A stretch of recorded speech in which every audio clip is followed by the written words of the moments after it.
One of the main purposes and inspirations that I had to do this particular book was that I had seen many people come to my programs and generally be interested in meditation, and there was a lot of curiosity, yet at the same time there was a lot of preconceptions.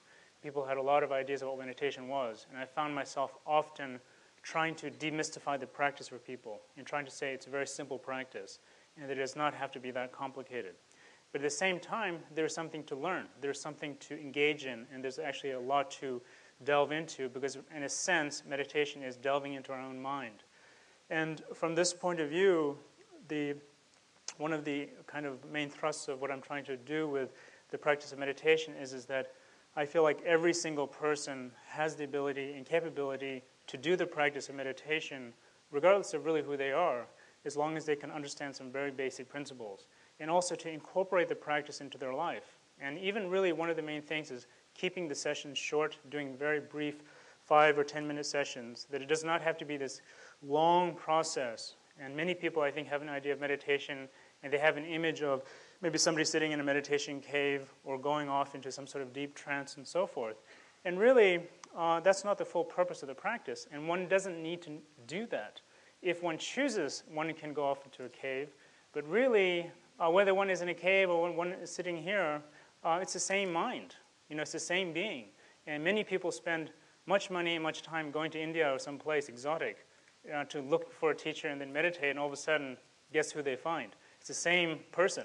And all of a sudden, you say, I could have done this a lot cheaper. It would have been a lot easier. And sometimes it feels like we have a lot of ideas about the practice, and it becomes very spiritual. And what's interesting with the practice of meditation and how I was sort of introduced to it in terms of just every day, that it was very normal. I feel like it's like drinking water in the sense of everyday situation. And why I'm saying it's like drinking water or an everyday situation, because my understanding of meditation is that it is simply relating to your mind. When we use the word in Tibetan, we use the word meditation, we use the word gom. And gom has the root essence of the Tibetan word kom, and it means familiarity. Now in Tibetan, we have many, many different kinds of words for meditation. And obviously in English, there is one basic word. We can use concentration or mindfulness or contemplation, many things. But really, the word meditation is used over and over. But in Tibet, you could say there's not really one word, but there are different ways of describing the practice. But in general, the word is kom, which means familiarity. And the quality here is that we are becoming familiar. So the practice of meditation is I'm sitting still, becoming familiar with something. And as I become more familiar, my understanding and depth of the subject begins to really penetrate. Whether it's wisdom, whether it's compassion, or whether it's just simply following my breath, trying to relax, just relaxing with who we are. So there's always a notion that we're becoming familiar with something. And I think the key thing here is that what is it that we can become familiar with in meditation that is beneficial? And a lot of times in the beginning, because people come to meditation because they hear about the lack of, or you can say the amount of stress, and it reduces the stress. It helps us relax. So often in the beginning, we use the breath. The breath is something that's consistent, and when we breathe, we can exhale a lot of the tension. And breathing itself, in terms of the meditation principle, is very much connected with consciousness.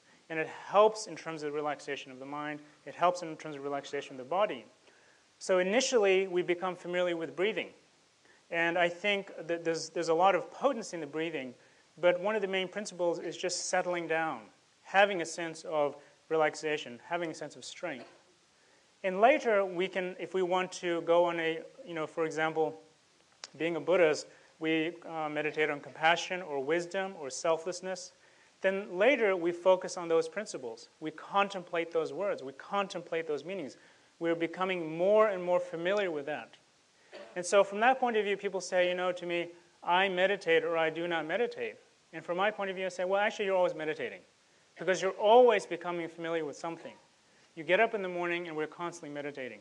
Now, generally speaking, we can look and say, is that meditation beneficial? What is it that we rise with? Often we rise in the morning and we have anxiety. We have anger. We have jealousy. So naturally, we're becoming familiar with jealousy. Somebody has something we want, and after a while, we are really good meditators. We do not wander at all. We're completely focused, and, so we know how to meditate. And the same thing with anger. It's like, we start contemplating and thinking about it in our mind. Even if we try to do something else, it comes back to anger. That person, I don't know what, they cut me off in traffic. I'm going to go get them now, and, we're going to chase them down the road. Or later, we're going to do something to somebody. So that's the other part of meditation, because meditation is contemplation, familiarity with the subject, and later it is action or engaged.